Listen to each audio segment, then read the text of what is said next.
মুক্তিযুদ্ধ চলাকালীন সময়ে ভারতের মাটিতে বসে আওয়ামী লীগ নেতারা যত আকাম কুকাম করছে, মুক্তিযুদ্ধের নামে যত ফান্ড আসতো, টাকা পয়সা সাহায্য আসতো, এগুলো লুট্টে পুট্টে খাইতো এরা। আপনার শরণার্থী শিবির থেকে সুন্দরী সুন্দরী মেয়েদেরকে ধরে নিয়ে যাইতো, বলতো যে তোদেরকে কলকাতা শহরে চাকরি দেবো, এই কথা কইয়া তাদেরকে নিয়ে হোটেলে নিয়ে ভোগ করতো।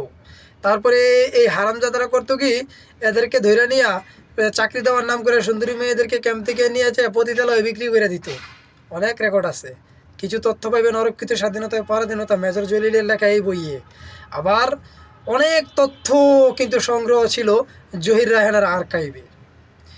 এই জহির রায়হান কলকাতা শহর ঘুরে আইসা এই সমস্ত কিছু দেখা ক্ষিপ্ত হয়ে গেছে আওয়ামী লীগের উপর। তারপর ফাঁস করে দেওয়ার একটা পরিকল্পনা ছিল তার।